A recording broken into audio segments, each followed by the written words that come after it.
The iron chain around her neck had worn the green skin raw, and when Peter Vance first saw the orc girl huddled in the corner of Marcus Hendry's barn, he thought someone had caged a dying wolf. Her eyes glowed faintly amber in the darkness, tracking his every movement with the wariness of something that expected pain, and the smell of infection hung thick in the musty air. Peter had come to examine a lame horse, not to find what looked like a creature from the war stories his grandfather used to tell, but here she was, shackled to a support beam with barely enough chain to lie down. What in God's name is this? Peter asked, his veterinary bag slipping from his shoulder to the hay-strewn floor. Marcus Hendry, a thick-shouldered farmer with a perpetual scowl, glanced at the corner dismissively. Found her raiding my chicken coop 3 weeks back. Shot her in the leg before she could get away. Figured I'd keep her until the magistrate comes through, see if there's a bounty. Been feeding her scraps. Peter moved closer, despite every instinct screaming at him to maintain distance. The orc girl couldn't have been more than 19 or 20, her muscular frame now gaunt with starvation. Her leg was wrapped in filthy rags, and even from several feet away, Peter could see the telltale streaks of red infection creeping up her calf. Small tusks protruded from her lower jaw, and her pointed ears lay flat against her skull. She wore nothing but torn trousers and a ragged shirt that might have once belonged to a field hand. "That wound is infected," Peter said quietly. "Badly. So it's an orc. They're tough. She'll live or she won't." Peter turned to face the farmer fully, his jaw tight. "I need to treat her." Marcus laughed, a harsh bark of sound. "You're joking. You want to waste your supplies on that thing? Let nature take its course, Doc. One less greenskin to worry about.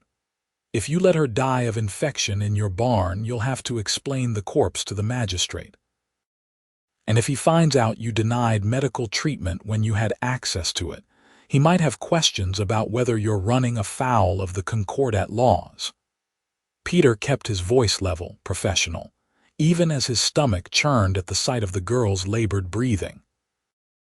The Concordat was ancient law, rarely enforced, that technically extended basic rights to all sentient creatures in the kingdom's borders. Most people ignored it when it came to orcs.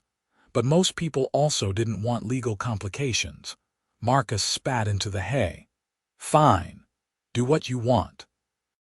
But if she bites you, don't come crying to me."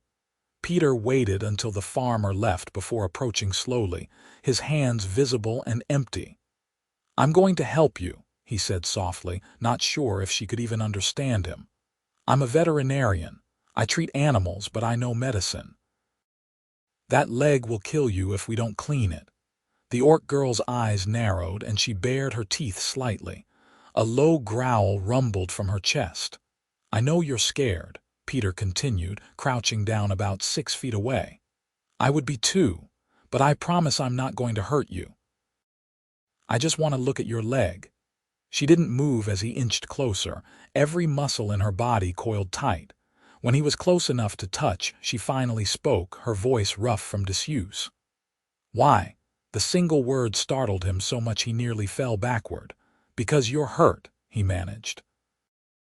"I am beast. He says so. You all say so." Her accent was thick, the words carefully formed as if she'd learned them with difficulty. "You're not a beast," Peter said firmly. "Beasts don't speak. You're a person who needs help. Will you let me help you?" She stared at him for a long moment, amber eyes searching his face for deception. Finally, she gave the smallest nod. Peter opened his bag with deliberate slowness, removing clean bandages, a bottle of distilled alcohol, and his sharpest scalpel. "This is going to hurt," he warned as he gently unwrapped the filthy rags around her leg. "I have to drain the infection and clean the wound. I'm sorry. I don't have anything to make you sleep." The bullet wound was worse than he'd feared. The shot had gone clean through her calf, but dirt and debris had festered inside for weeks.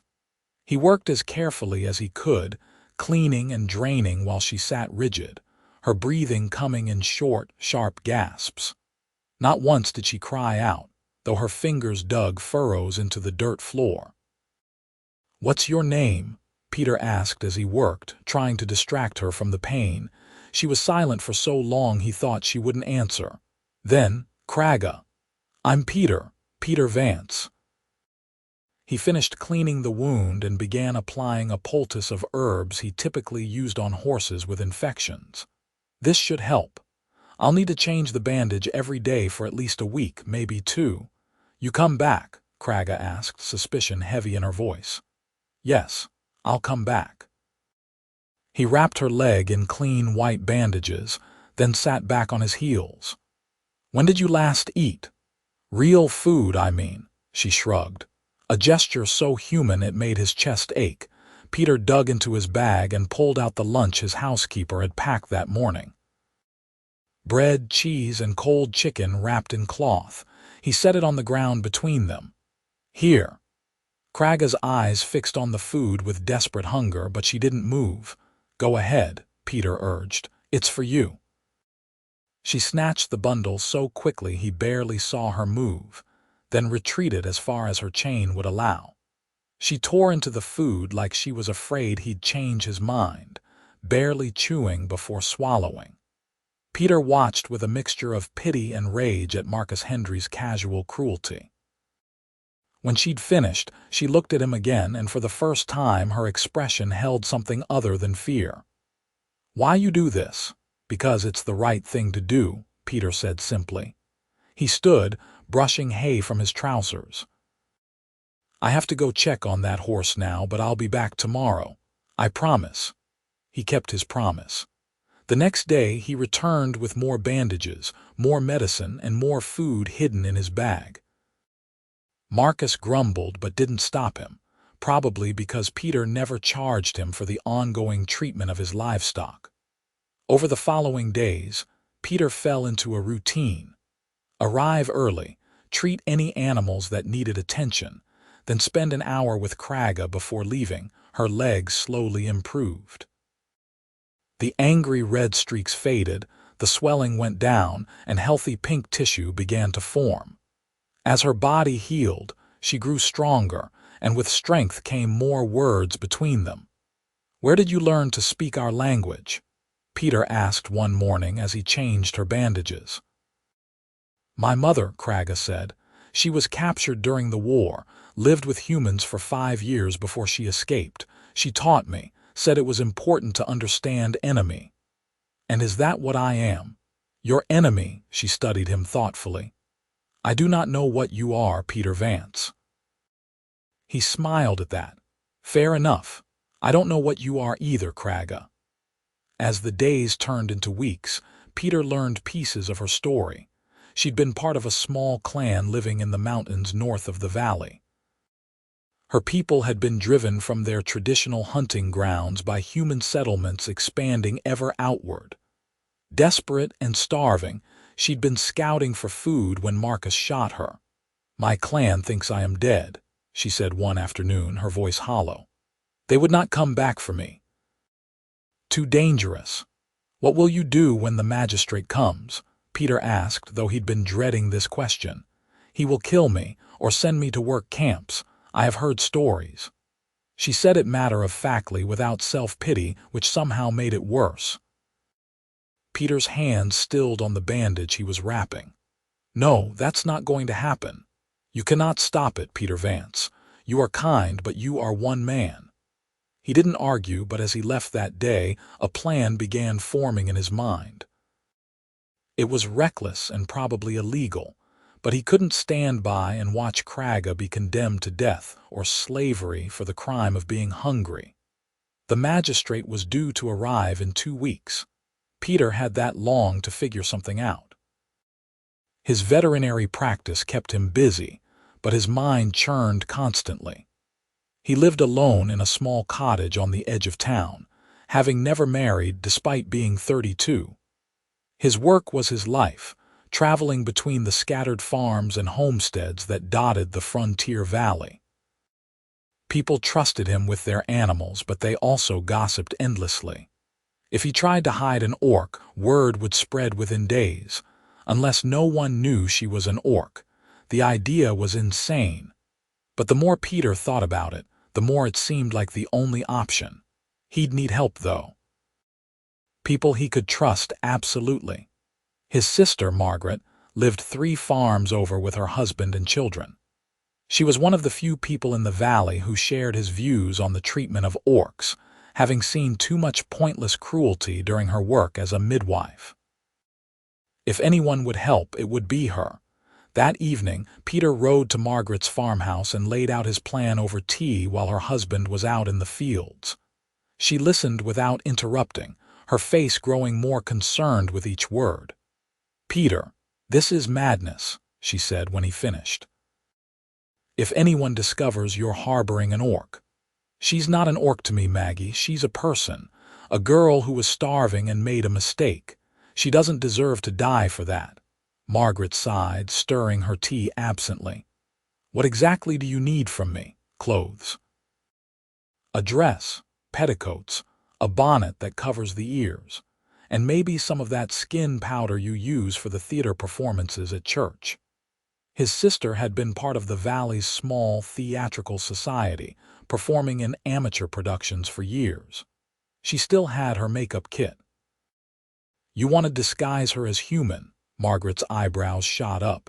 "Peter, her skin is green. The powder can lighten it, from a distance in dim light with the right clothes." He trailed off, hearing how desperate he sounded, and her tusks. "Small enough to hide if she keeps her mouth mostly closed. People will think she has an underbite, maybe a speech impediment." Margaret was quiet for a long moment. Then, "When?" "4 days before the magistrate arrives, after dark. Can you have everything ready?" She nodded slowly. "God help us both, but yes, I'll help you." The next 4 days crawled by with agonizing slowness. Peter continued his daily visits to Kragga, and during one of them he explained his plan. "You want me to pretend to be human?" She looked at him like he'd lost his mind.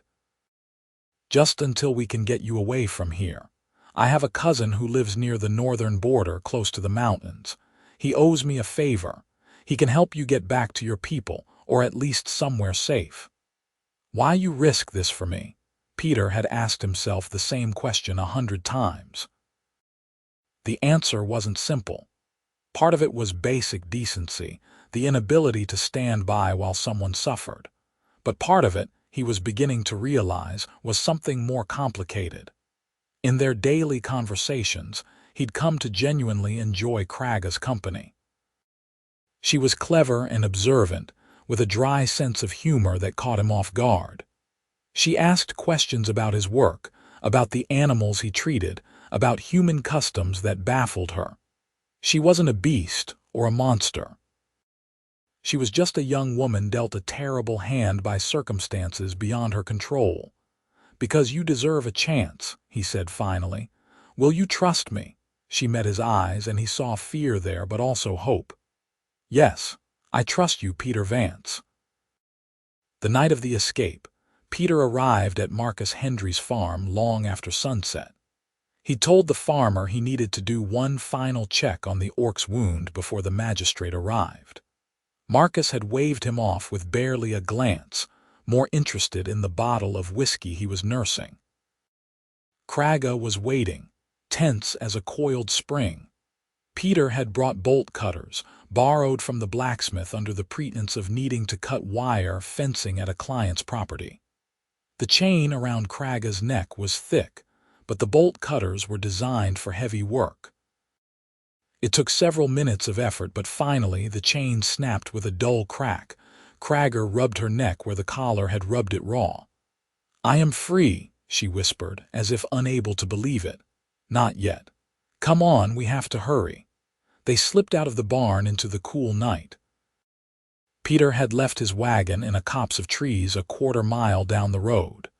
They moved quickly through the darkness, Kragga limping slightly but keeping pace. Her leg had healed enough to bear weight, though she'd need more time before she could run properly. Margaret was waiting at the wagon with a bundle of clothes. She took one look at Kragga and let out a long breath. Well, let us see what we can do. The transformation took nearly an hour. Margaret worked with practiced efficiency, layering Kragga in a plain brown dress with long sleeves and a high collar. The petticoats added bulk that helped disguise her muscular build. The bonnet was oversized, covering Kragga's pointed ears completely and casting her face in shadow. Margaret then applied the theatrical powder, mixing shades until Kragga's green skin looked more like a deep olive complexion in the lamplight. "Keep your mouth closed as much as possible," Margaret instructed. "If you must speak, keep it brief. Peter, you'll need to do the talking." "Where am I going?" Kragga asked, her voice muffled slightly by the bonnet. "My cottage for tonight," Peter said. "Then tomorrow we head north." The ride to Peter's cottage was tense, every shadow potentially hiding someone who might recognize what Kragga was. But the roads were empty, and they arrived without incident. Peter's housekeeper didn't live on the property, coming only 3 days a week to cook and clean, so the cottage was empty. Inside, Kragga looked around with wide eyes. It was a modest space, 2 rooms downstairs and a bedroom loft above, but Peter kept it comfortable. A fire crackled in the hearth and his books lined shelves along one wall. "You live here alone?" Kragga asked. "Yes, it's not much, but it's home." Peter lit more lamps, chasing away the shadows. "You can have the bedroom upstairs. I'll sleep down here." "I do not need bed. I sleep on ground my whole life." "Well, tonight you can try something different," he smiled at her. "Are you hungry? I have bread and preserves, some dried meat." They ate in companionable silence, and Peter found himself studying Kragga in the better light. With the powder covering her green skin and the bonnet hiding her ears, she really did look almost human. The transformation was startling. But her eyes were still the same amber, still watching everything with that mix of wariness and curiosity. "What happens tomorrow?" she asked finally. "We leave before dawn. It's a 3-day journey to my cousin's place. We'll stick to the smaller roads, avoid towns as much as possible. I'll tell anyone who asks that you're my assistant, helping me with my rounds in the northern farms." Will anyone believe that? They might. Women help with animal medicine sometimes. It's not common, but it's not unheard of. Kragga nodded slowly. Then she reached up and removed the bonnet, sighing with relief as her ears were freed. "This thing is torture," she muttered. Peter laughed, surprising himself. "I can imagine, but you'll need to wear it whenever we're around people." "I know." She set the bonnet aside and looked at him seriously. "Thank you, Peter Vance. I will not forget this kindness. Just Peter is fine. And you're welcome." That night, Peter lay awake on his sofa, listening to the unfamiliar sounds of someone else in his house.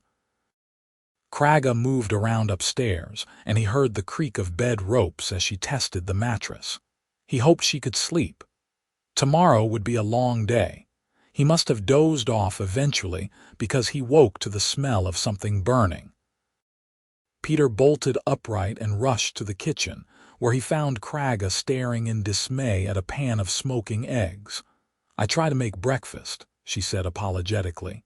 "I have watched, but I do not know how to use this." She gestured at the iron stove. "It's all right." Peter moved to open the windows, letting out the smoke.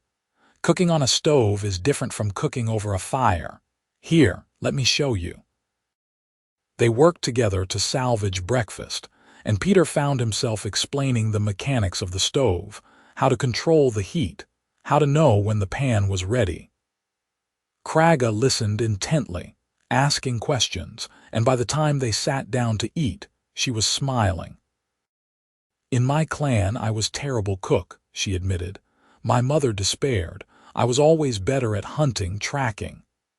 "Everyone has their strengths," Peter said. "I'm a terrible hunter, can't shoot straight to save my life. Then we balance each other."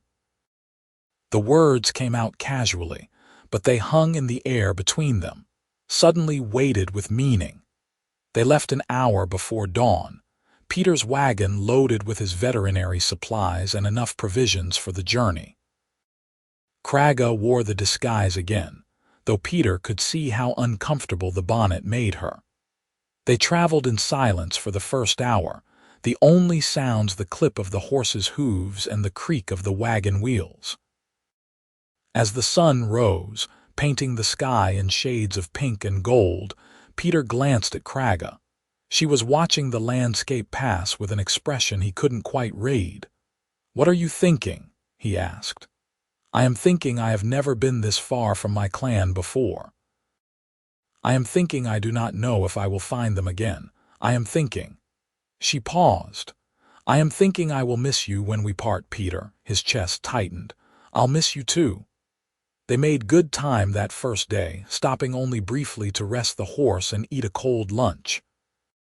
Peter pointed out landmarks as they traveled, telling her stories about the valley and the people who lived there.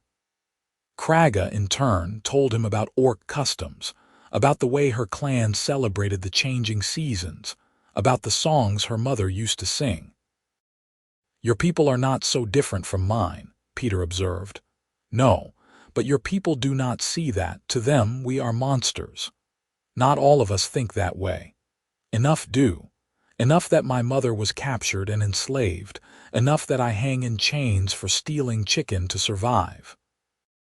Peter had no answer to that. She was right, and the injustice of it burned in his chest. They stopped for the night at a small inn, and Peter's heart hammered as he paid for a single room. The innkeeper barely glanced at Kragga, accepting Peter's explanation that his assistant was shy and didn't speak much due to a speech condition. Once in the room, Kragga removed the bonnet and scrubbed at the powder on her face. "I hate this," she said quietly. "I know. Just 2 more days." She nodded but wouldn't meet his eyes. Peter realized with a start that she was crying, silent tears tracking down her green cheeks. "Kragga, what's wrong?" "I should be grateful," she said, her voice rough. "I am free, I am alive, I should be grateful." "But," Peter prompted gently. "But I do not want to go, I do not want to leave you." The confession seemed torn from her, and she turned away as if ashamed. "I know this is foolish. You are human, I am orc, we have no future. But these weeks talking with you, being treated like I matter, I have never felt this way before."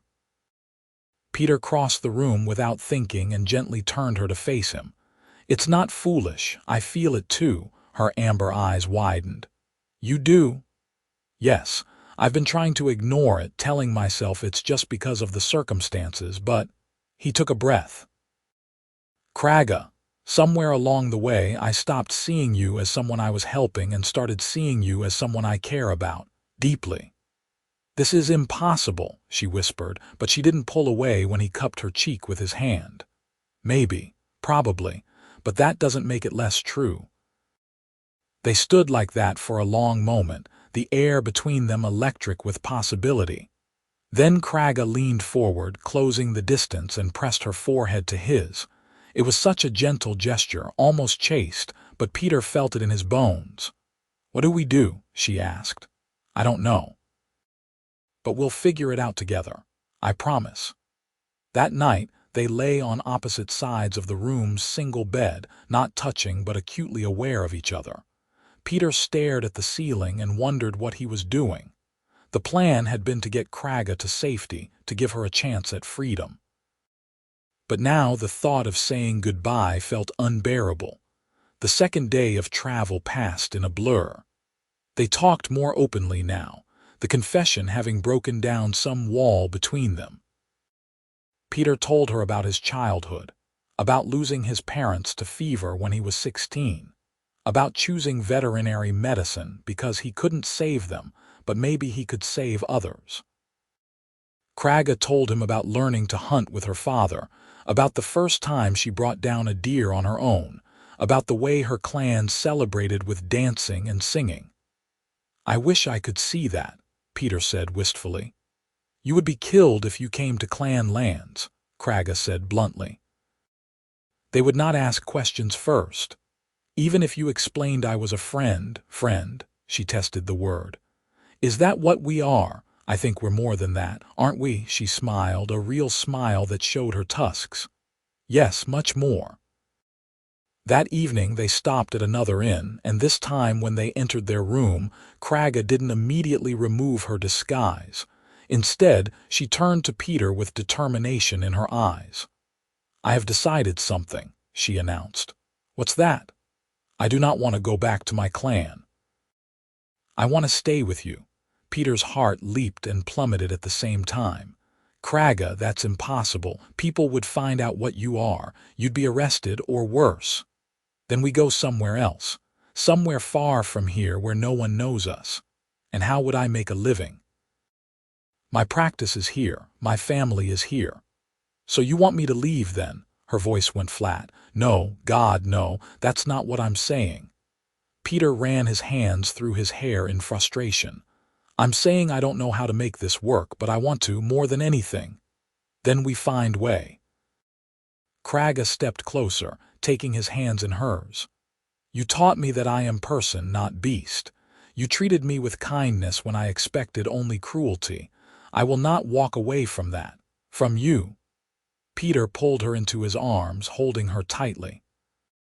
She was several inches taller than him, broad-shouldered and strong, but in that moment she felt vulnerable. They stood like that for a long time, just holding each other, and Peter's mind raced through possibilities. My cousin, he said suddenly. Richard. He lives on the very edge of the frontier, right up against the mountains. There's a small community there, mostly fur trappers and hunters, people who mind their own business. Maybe you wouldn't need to hide as much there. You would leave your home for me. Yes. The answer came without hesitation. If it means we can be together, yes. Kragga pulled back to look at him, her eyes shining. You would do this. I would do anything for you. I think I've been falling in love with you since the first time you spoke. She kissed him then, a fierce press of lips that stole his breath. Her tusks were awkward against his mouth, but he didn't care. All he cared about was the feeling of her in his arms, solid and real and his. When they finally broke apart, both breathing hard, Kragga laughed. That was my first kiss. Mine too, if we're being technical, Peter admitted. I've kissed before, but never anyone I loved. We are both foolish then. Completely, he grinned at her, but I wouldn't have it any other way. They reached Richard's homestead the next afternoon. Peter's cousin lived in a rough-hewn cabin surrounded by dense forest, with the mountains rising like sentinels in the distance. Richard was 10 years older than Peter, a weathered man who'd moved to the frontier after his wife died, seeking solitude. He met them at the door with a rifle in hand, his expression suspicious until he recognized Peter.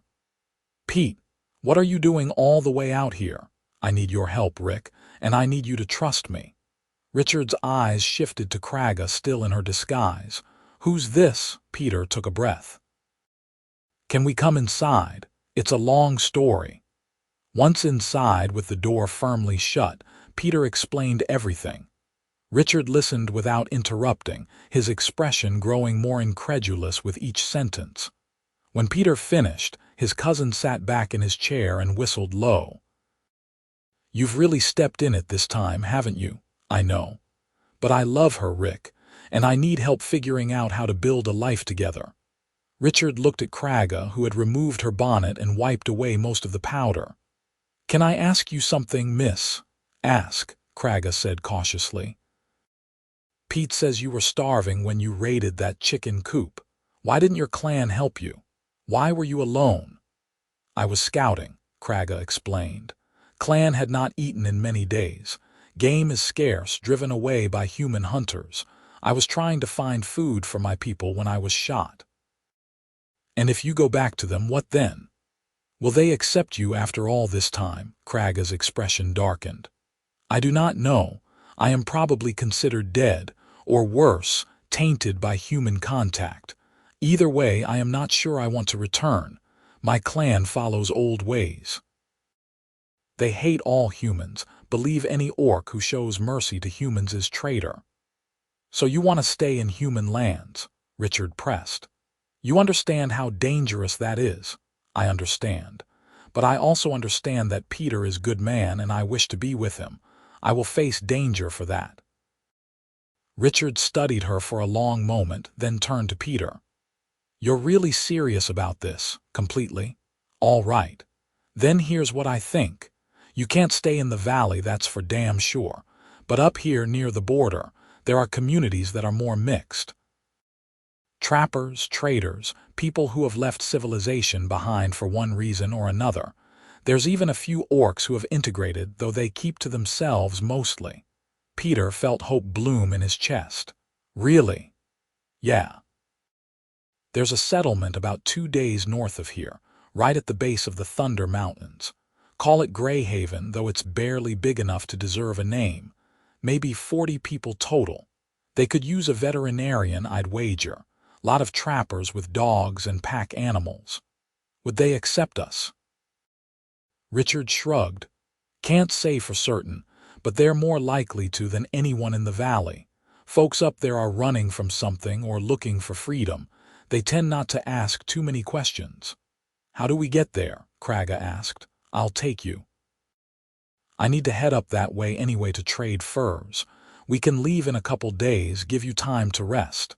Peter felt like he could breathe properly for the first time in days. Thank you, Rick. I owe you. Yeah, you do, and I'm going to collect eventually. But Richard smiled as he said it.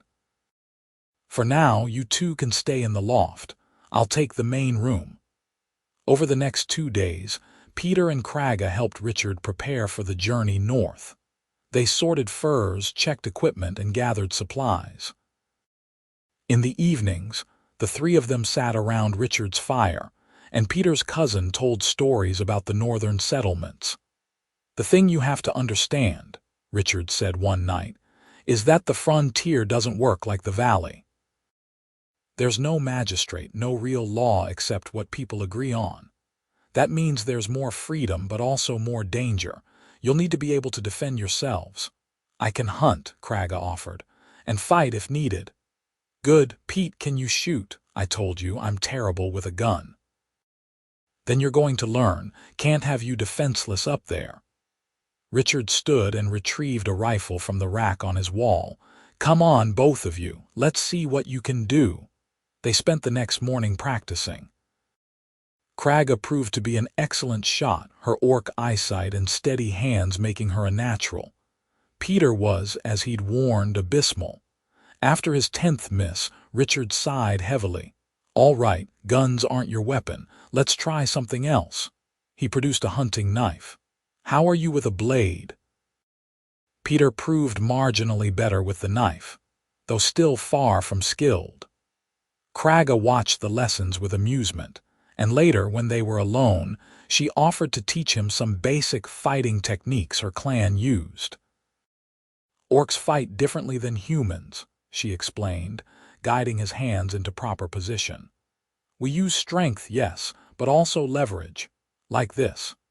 She demonstrated a throw that sent Peter tumbling to the ground with embarrassing ease. He lay there, looking up at her towering form, and started laughing. What is funny? She asked, confused. You, me, this whole situation. A month ago, I was treating cows and horses and living a quiet, boring life. Now I'm learning to fight from an orc woman I'm in love with, planning to move to the edge of civilization. It's insane. Kragga knelt beside him, her expression soft. Are you having regrets? Not even one. He reached up to touch her face. Best decision I ever made, helping you. Best decision I ever made, trusting you. They left for Greyhaven on a cool morning, the 3 of them riding in Richard's larger wagon. The journey took them through increasingly rugged terrain, the forests growing thicker and the roads little more than rutted paths. Kragga no longer wore her full disguise, though she kept the bonnet on when they passed other travelers, which was rare. On the second day, they encountered a group of 4 men on horseback. Trappers, by the look of them, heading south with their season's haul. They pulled up as Richard's wagon approached. "Morning," the lead trapper called out. He was a grizzled man with a scar across his cheek. "You heading to Greyhaven?" "That's the plan," Richard replied easily. "You coming from there?" "Aye, fair warning, there's been some trouble with a bear." "Big bastard, been taking livestock. They might appreciate someone who knows about animals." His eyes flicked to Peter, then to Kragga. They lingered on her for a moment, and Peter's heart raced, but the trapper just nodded politely and rode on. Did he realize? Peter asked once they were out of earshot. "Maybe," Richard said. "Or maybe he just thought she was odd-looking. Either way, he didn't seem to care. That's the frontier for you." Greyhaven appeared at dusk, a collection of rough cabins and longhouses nestled in a valley between two mountain ridges. Smoke rose from chimneys, and Peter could see people moving about, tending to evening chores. As they rolled into the settlement, several residents stopped to watch them with curiosity. Richard pulled the wagon up to the largest building, a two-story structure that served as a trading post and tavern. A woman emerged, wiping her hands on her apron. She was perhaps 50, with iron-gray hair and sharp eyes. "Richard Vance," she called out. "Didn't expect you for another month."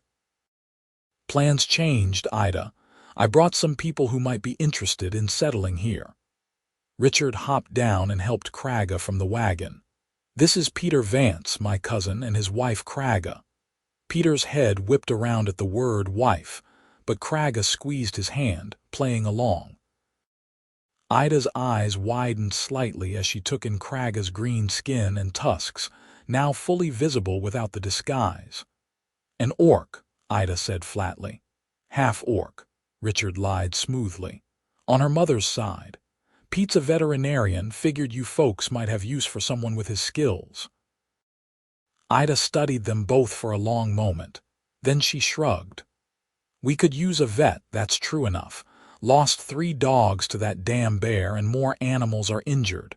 You any good at what you do?" "I'm very good," Peter said with more confidence than he felt. "We'll see." "There's an empty cabin at the east edge of the settlement.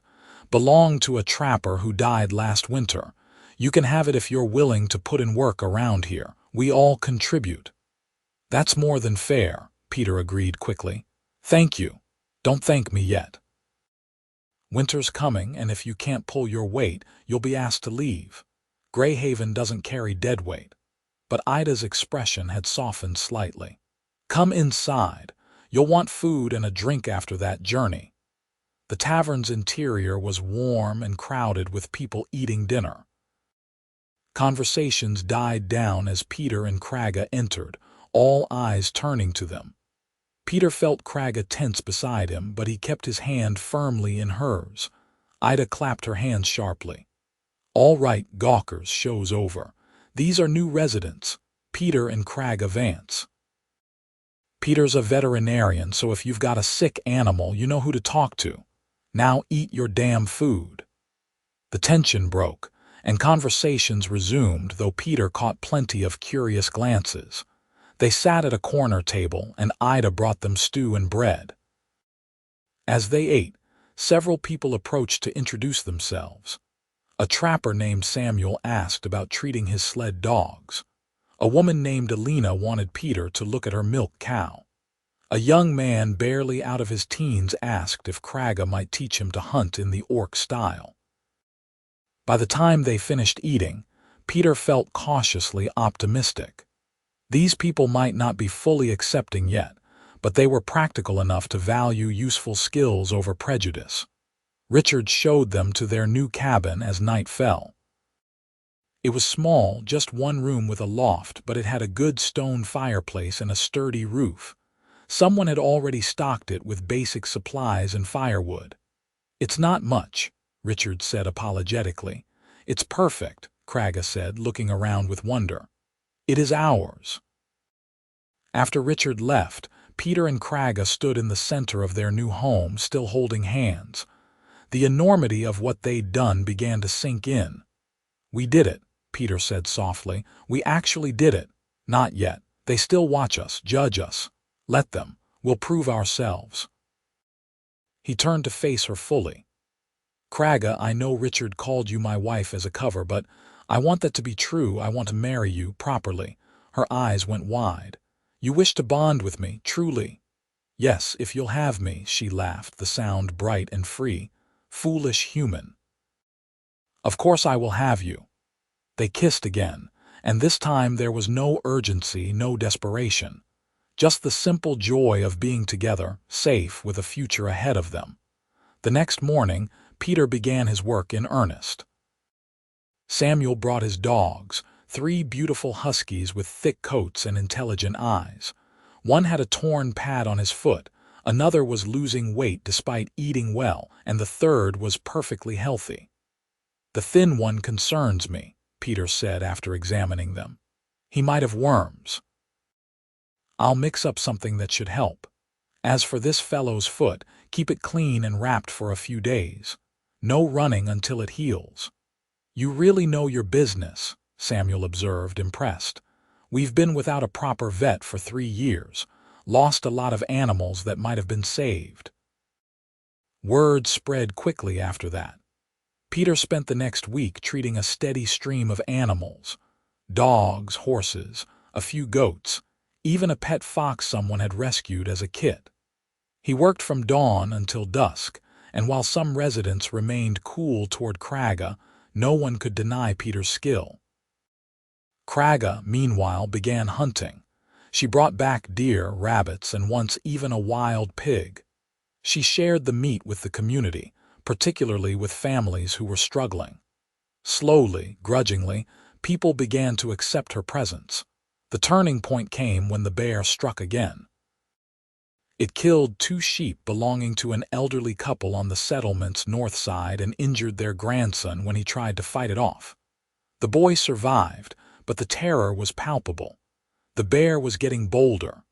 "We need to hunt it," Samuel said at an emergency meeting in the tavern. "Before it kills someone." "I will track it," Kragga offered. "Orcs are good trackers. I can find this bear. And I'll go with her," Peter added quickly. "No offense, Doc, but what good will you be on a bear hunt?" Samuel asked. "He is my husband," Kragga said firmly.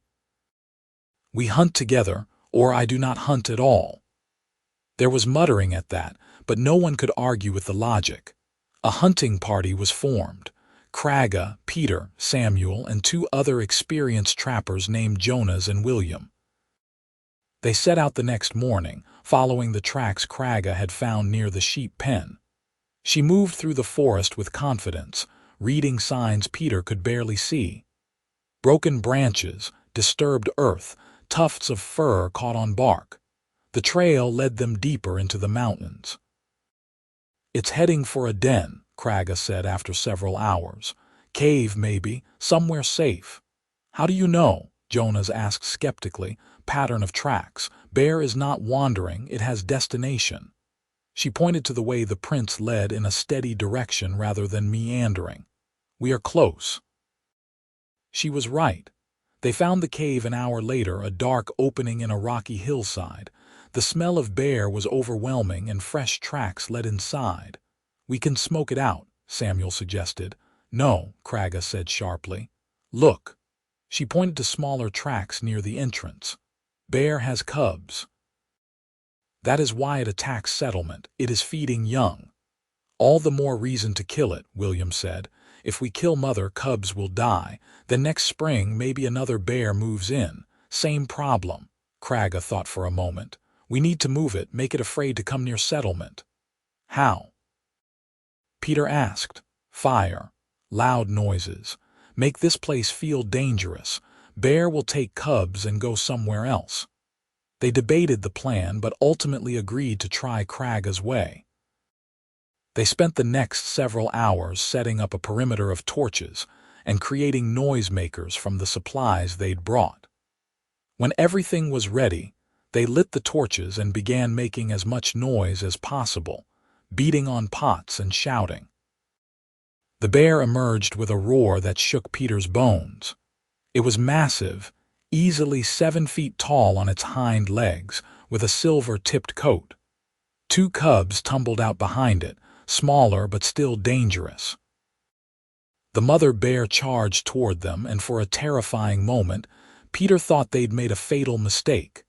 But Kragga stood her ground, shouting in Orcish and waving a burning branch. The sound was primal, aggressive, and the bear hesitated. Kragga advanced, still shouting, and the other hunters joined in. The bear backed up, confused and frightened by the coordinated display. Finally, with a last angry roar, the mother bear gathered her cubs and fled deeper into the mountains. They waited an hour to be sure she was gone, then destroyed the den entrance, making it uninhabitable. "That was the bravest damn thing I've ever seen," Samuel said to Kragga as they walked back to Greyhaven. "You faced down that bear like it was nothing." "Was not nothing," Kragga admitted. "Was very frightening. But killing it would not solve problem. Better this way." When they returned to the settlement and told their story, the remaining skepticism about Kragga evaporated. She'd saved them from the bear without needless killing, shown courage and wisdom in equal measure. That night, Ida hosted a celebration in the tavern, and for the first time, Kragga was welcomed as a full member of the community. Peter watched her laughing with the other hunters, sharing stories and accepting their praise, and his heart felt full to bursting. She'd found a place here. They both had. As winter approached, Peter and Kragga settled into their new life. Peter's veterinary practice kept him busy, and Kragga became the settlement's primary hunter, always bringing back enough to share. In the evenings, they worked together to improve their cabin, adding shelves and a better bed, making it truly home. One evening, as snow began to fall outside, Kragga brought up the subject of marriage again. "You said you wanted to marry me properly," she said. "What does that mean for humans?" "Usually there's a ceremony," Peter explained. "Vows exchanged in front of witnesses, a celebration afterward. And for orcs there is blood oath. We cut our palms and press them together, binding our lives." She showed him her palm. "It is permanent. Once bound, you are one person in eyes of clan." "Can we do both?" Peter asked. "Human ceremony and orc tradition," Kragga smiled. "I would like that." They planned a winter wedding, a small affair with the whole settlement invited. Ida helped Kragga make a proper dress, and Richard arrived a week before the ceremony with Peter's sister Margaret and her family. Margaret embraced Kragga like a long-lost friend. "I'm so glad you're safe," she said, "and happy. I can see it in both your faces." The wedding took place on the winter solstice, the shortest day of the year. They held it outdoors despite the cold, with a bonfire burning bright, and the entire settlement gathered around. Peter wore his best clothes, and Kragga wore the dress Ida had made, green as her skin and beautifully embroidered. Ida, as the settlement's elder, officiated. "We gather here to witness the joining of two souls," she began. "Peter Vance and Kragga, who have chosen to build a life together despite the odds against them. Their love is a testament to the possibility of bridging divides, of finding common ground where others see only difference." They exchanged vows, Peter's voice shaking with emotion and Kragga's strong and clear. Then came the orc tradition. Kragga produced a ceremonial knife, beautifully carved with symbols Peter didn't recognize. "In my culture," Kragga said to the assembled crowd, "marriage is sealed in blood. It is a permanent bond, sacred and unbreakable. Peter has agreed to honor this tradition." She cut her palm first, a quick, clean slice. Then she handed the knife to Peter. He didn't hesitate, drawing the blade across his own palm. They pressed their hands together, blood mingling. "My life is yours," Kragga said in Orcish, then translated. "Where you go, I go. What you face, I face. We are one. My life is yours," Peter repeated. I will stand beside you always in joy and in hardship until death parts us." The settlement erupted in cheers. Someone produced instruments and music filled the air. They danced and celebrated deep into the night, the bonfire casting wild shadows on the snow. Later, alone in their cabin, Peter and Kragga lay together in their bed, wrapped in furs against the winter cold. Their bound hands still ached slightly, but neither minded. "Are you happy?" Peter asked softly. "More than I ever thought possible," Kragga replied. "You gave me life, Peter, real life, not just survival. I will spend every day being grateful for that." "You gave me purpose," Peter said. "Showed me that doing the right thing, even when it's hard, even when it's dangerous, is always worth it. I love you, Kragga Vance. And I love you, my husband." The winter passed slowly but contentedly. Peter continued his veterinary work, making house calls throughout the settlement, and even traveling to nearby trappers' camps. Kragga hunted when the weather permitted, and began teaching some of the younger residents about tracking and wilderness survival. In early spring, a group of travelers arrived at Greyhaven, 3 orcs seeking shelter. They were gaunt and desperate, refugees from a clan that had been destroyed by human raiders. The settlement tensed, unsure how to respond to multiple orcs at once. Kragga stepped forward immediately. She spoke to them in Orcish, a rapid exchange that Peter couldn't follow. Then she turned to Ida. "They need food and rest," Kragga said. "They have lost everything. I will vouch for them." "How do we know they won't cause trouble?" someone in the crowd asked. "Because I will ensure they do not," Kragga said firmly. "They are my people. I will be responsible." Ida considered this, then nodded. "All right, but they work like everyone else. No free rides."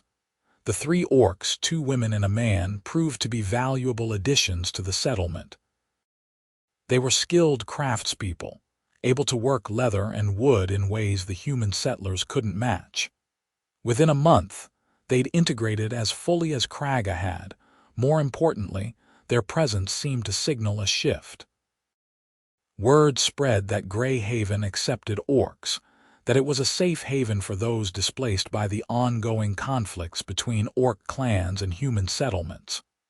Over the following year, a steady trickle of refugees arrived, both orc and human, all seeking a place where they could simply live in peace. Greyhaven grew, expanding from 40 residents to nearly 80. Peter found himself busier than ever, treating an ever-growing menagerie of animals. Kragga became something of a leader for the orc residents, helping them adjust to life in a mixed community. Late one summer evening, a year and a half after their arrival, Peter and Kragga sat on the porch of their cabin, watching the sun set behind the mountains. Kragga's hand rested on her slightly swollen belly, a pregnancy they'd discovered just weeks earlier. "Are you nervous?" Peter asked, placing his own hand over hers. "Terrified," Kragga admitted. "Half-orc, half-human child is rare. I do not know what to expect. Whatever comes, we'll face it together, just like we've faced everything else. You always know right thing to say." She leaned her head on his shoulder. "I think of where I was 2 years ago, chained in barn waiting to die, and now look at me. I have home, husband, child coming, community that accepts me. It is like dream." "Not a dream," Peter said softly. "Just life, the life we built together." They sat in comfortable silence as darkness fell and stars began to appear. In the distance, they could hear laughter from the tavern, the sounds of a community at ease. Somewhere in the settlement, a dog barked, and Peter made a mental note to check on it tomorrow, make sure it wasn't developing that cough he'd heard earlier. "Peter," Kragga said suddenly. "Yes, thank you for seeing me, for seeing person, not beast." He lifted their joined hands, looking at the faint scars on their palms from their wedding ceremony. "I think you're the one who helped me truly see, Kragga. You taught me that kindness and courage aren't bound by species or tradition." You taught me what it means to love someone completely without reservation. Then we taught each other. She kissed him softly. And we will teach our child same lessons, to see people as people, to choose kindness, to be brave. They'll have a good teacher in you, Peter said. In both of us, Kragga corrected. The baby came in the dead of winter, during a blizzard that kept everyone indoors. Margaret had traveled north to help with the birth, bringing her midwife skills and her steady presence. The labor was long and difficult, and Peter paced outside the cabin like a caged animal while his sister and Ida worked. When he finally heard the thin wail of a newborn, he burst through the door. Kragga lay exhausted in the bed, her skin pale green with fatigue, but she was smiling. In her arms was a tiny bundle.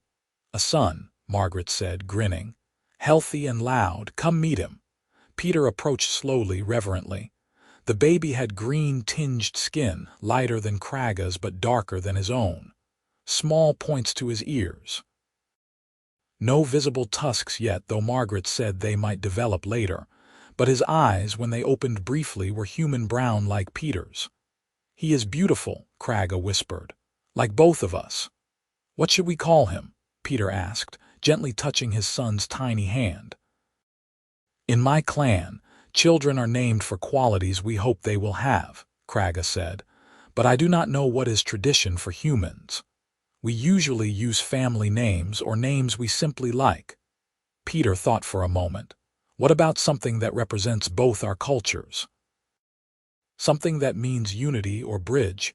They discussed it for hours, finally settling on a name that worked in both languages. Thomas, meaning twin or twin-born, representing the two cultures united in him. In Orcish, they gave him the name Tokmer, which meant peace-bringer, Thomas Tokmer Vance. Their son. Their future. The settlement celebrated the birth with typical frontier enthusiasm. People brought gifts, food, carved toys, and knitted blankets. The other Orc residents performed a traditional blessing ceremony, painting protective symbols on the cabin's door. Ida organized a feast, and even in the depths of winter, Greyhaven felt warm and alive with community.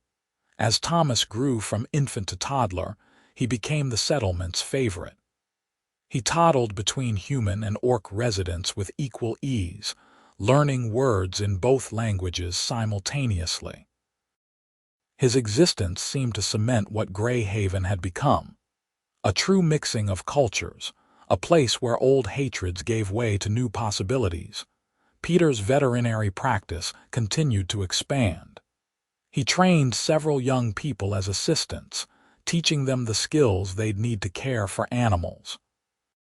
Kragga led hunting parties and taught wilderness survival to anyone interested. Together, they had become pillars of the community, respected and loved by human and Orc residents alike. 3 years after Thomas's birth, on a warm spring evening, Peter and Kragga stood at the edge of the settlement, watching their son play with other children in the clearing. A mixed group, human and Orc, playing some complicated game that involved a lot of running and shouting. "Do you ever regret it?" Kragga asked. "Leaving your old life, your home in the valley?" Peter considered the question seriously. "Sometimes I miss my sister, though she visits when she can. And occasionally I think about the easier life I had, but regret? Never. This is exactly where I'm meant to be. With me," Kragga said softly, "with you, with Thomas, with this community we've helped build." He slipped his arm around her waist. "You know what I think about sometimes? That first day in Marcus Hendry's barn, when I saw you chained up like an animal. I almost didn't speak to you. I almost just treated your wound in silence and left. What made you speak? Your eyes, the intelligence in them, the person I could see trapped in those circumstances." He smiled. "Best decision I ever made, treating you like a person instead of a beast. You gave me everything, Peter Vance. Life, love, family, home. I do not have words big enough to thank you. You gave me the same things. Maybe we saved each other." Yes, Kragga agreed, watching their son laugh with his friends. I think we did. As the sun set and families began calling their children home for dinner, Peter and Kragga walked back to their cabin hand in hand.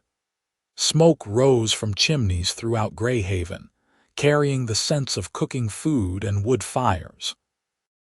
Somewhere, someone was playing a fiddle, the music drifting through the evening air.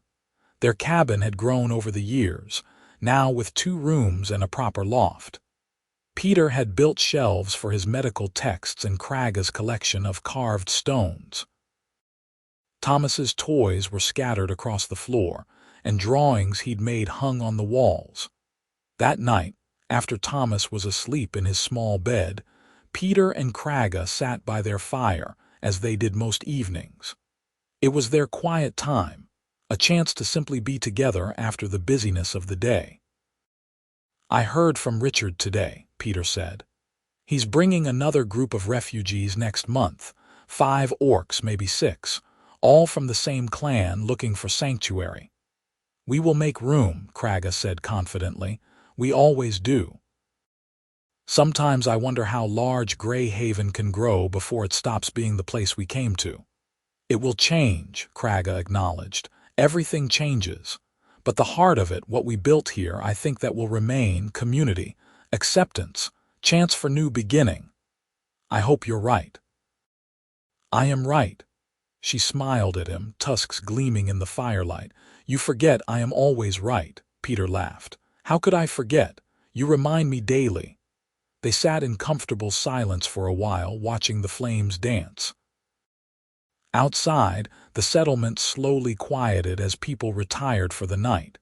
In a few hours, it would be completely still, just the sounds of the wilderness and the occasional bark from a watchdog. Peter, Kragga said eventually. Do you think Thomas will face hardship because of what he is? Half orc, half human, probably, Peter said honestly. The world isn't kind to those who don't fit neatly into expected categories, but he'll have us. He'll have this community. He'll know he's loved and valued for exactly who he is. That's more than a lot of people get. I want him to be happy, Kragga said fiercely. I want him to know peace we never had. He will. We'll make sure of it. Peter reached over and took her hand. And who knows, maybe by the time he's grown, the world will be a little different. Places like Greyhaven are proof that humans and orcs can live together. Maybe that message will spread. You are optimistic. I'm realistic. Change happens slowly, but it does happen. We're living proof. Kragga squeezed his hand. I love you, Peter Vance. I love you too, Kragga Vance. The years continued to pass, each bringing its own challenges and triumphs. Thomas grew into a bright, curious boy who inherited his mother's tracking skills and his father's gentle way with animals. More refugees arrived, both orc and human, and Greyhaven's population swelled to over 100 residents. They built new structures, established farms, created systems of governance that honored both human and orc traditions. Peter trained 3 full assistants who could handle basic veterinary work, allowing him to focus on the more complex cases and to spend more time with his family. Kragga became the settlement's chief hunter and scout, respected by everyone for her skills and wisdom. When Thomas was 10, a delegation arrived from the valley where Peter had once lived. The new magistrate wanted to establish trade relations with the northern settlements, having heard that Greyhaven was prosperous and peaceful. Peter hosted them cautiously, unsure what to expect. The magistrate, a surprisingly young woman named Catherine Drake, was fascinated by what they'd built. I've never seen anything like this, she said, watching human and orc children play together in the square. I was told orcs were monsters, savages who couldn't be reasoned with. They're people, Peter said simply. Some good, some bad, like any people. When you treat them with respect, they respond in kind. How did you make this work? Started small. One person showing kindness to another, that kindness spreading. People seeing that cooperation benefits everyone. He gestured to the bustling settlement. It wasn't easy. There were conflicts, misunderstandings, moments when everything almost fell apart. But enough people were willing to try, willing to see past old prejudices, that we made it work. Catherine stayed for 3 days, observing, asking questions, taking notes.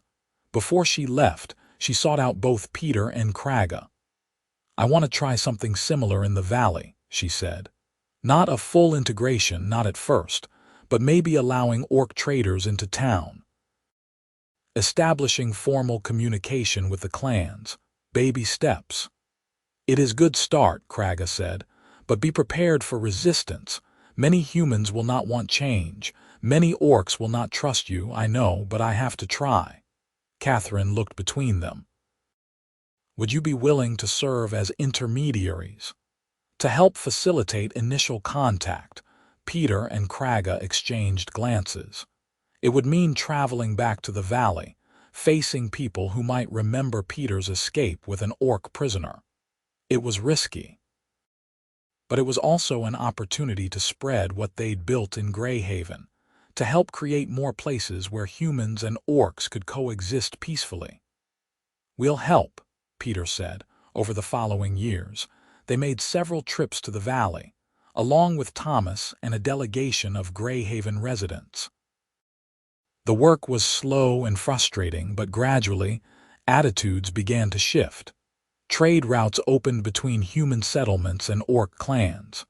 A few brave souls from each side began to interact peacefully. It wasn't perfect. There were setbacks, conflicts, moments when old hatreds flared hot. But the trend was toward peace, toward understanding, and Peter couldn't help but feel proud of what they'd helped set in motion.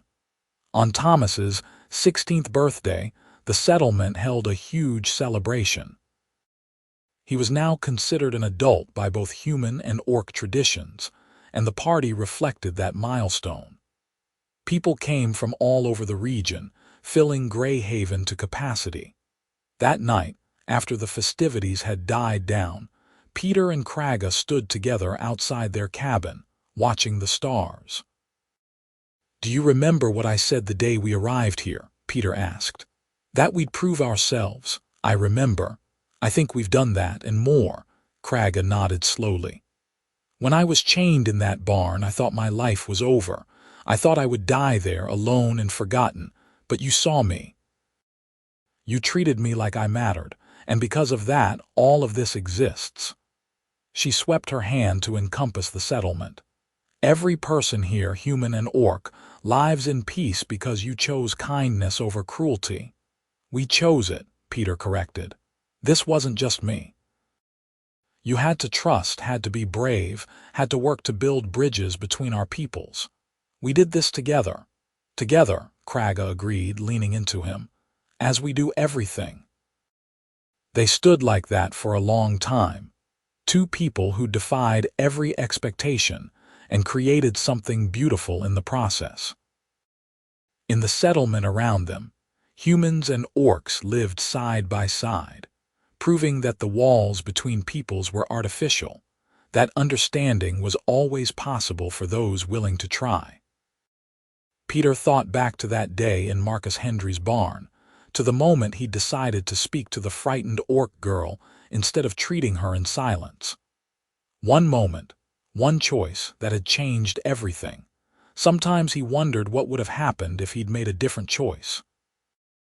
If he'd just cleaned her wound without speaking, collected his payment and left. She probably would have died of infection or been killed by the magistrate.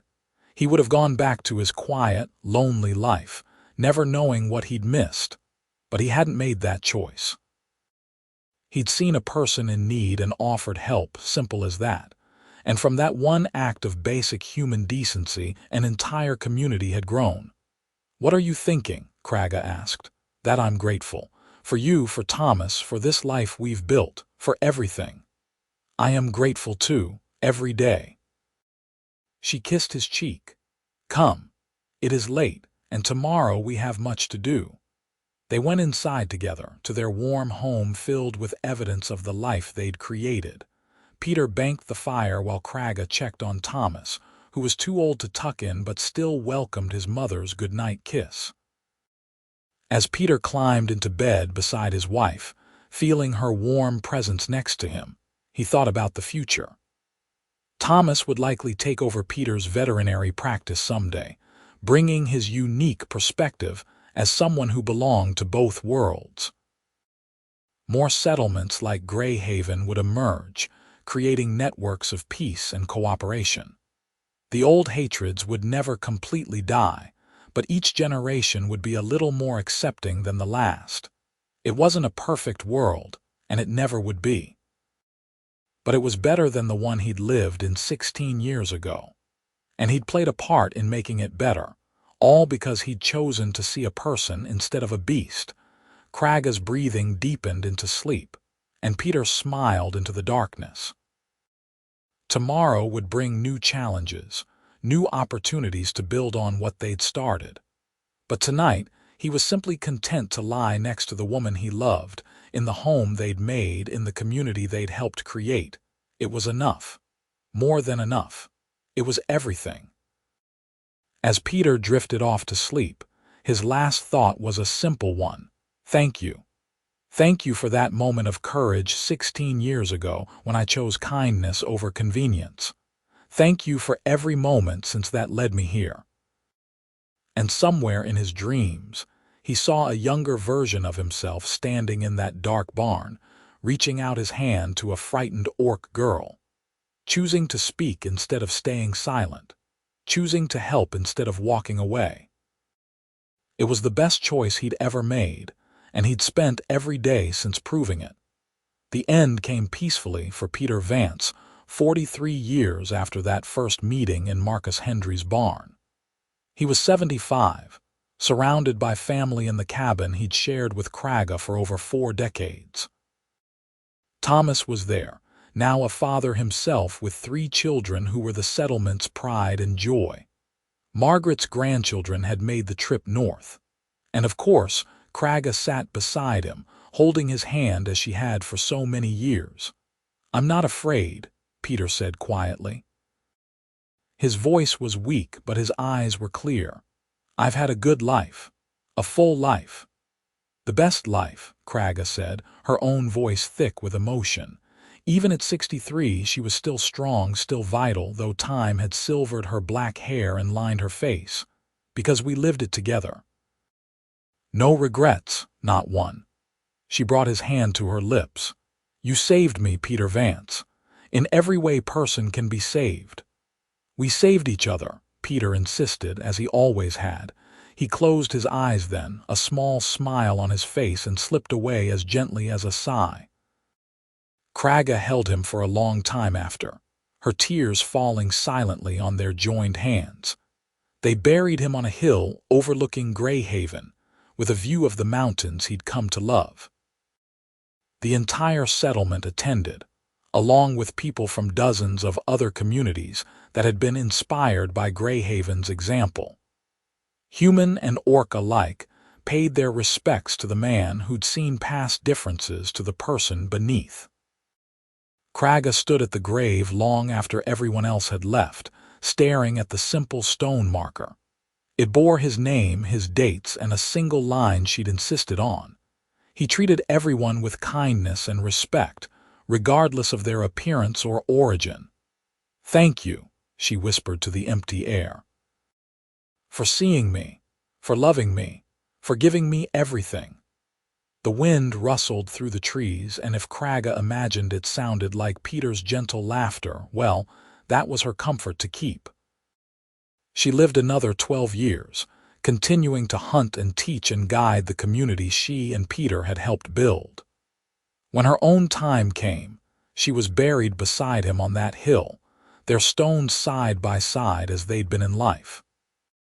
But their legacy lived on in Greyhaven, in the dozens of settlements inspired by it, in the slowly changing attitudes across the frontier, and most of all in their descendants, children and great-grandchildren who carried both human and orc blood in their veins, who proved every day that the walls between peoples were artificial constructs that could be torn down by those brave enough to try.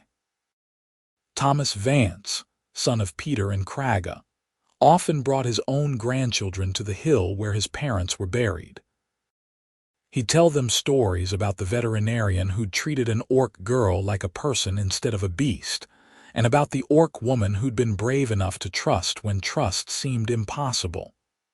They changed the world, he'd say. Not all at once, not dramatically, just one act of kindness at a time. And that's how all real change happens. One person choosing to be better, choosing to see the humanity in everyone they meet, choosing love over fear. And the children would listen, absorbing the lesson, carrying it forward into their own lives, creating ripples that spread ever outward, touching more lives, changing more hearts, building a better world one interaction at a time. It was the legacy Peter and Kragga had left behind, and it was the greatest gift two people could give. Proof that change was possible, that understanding could triumph over prejudice, that love could bridge any divide. All because one veterinarian had chosen to speak to a frightened orc girl instead of staying silent. All because he'd seen a person in need and offered help. Simple as that. Sometimes the smallest choices have the biggest consequences. Sometimes one moment of courage, one act of basic decency, can change everything. Peter and Kragga's story was proof of that. And in Greyhaven, in the mixed communities scattered across the frontier, in every person who chose kindness over cruelty and understanding over fear, their story continued to unfold, generation after generation, building toward a future they'd only been able to dream of. A future where the question of human or orc mattered less than the content of one's character, where families could be mixed without shame, where children could grow up learning that despite surface differences, all people shared the same basic hopes, fears, dreams, and desires. It wasn't a perfect world, but it was better than the one that had come before, and it would continue to improve, slowly but surely, as long as there were people willing to follow Peter and Kragga's example, to see people as people, to choose kindness, to be brave enough to reach across divides and offer a hand in friendship. That was the story of the veterinarian and the orc girl, and it was a story that would echo through the generations, inspiring others to their own acts of courage and compassion.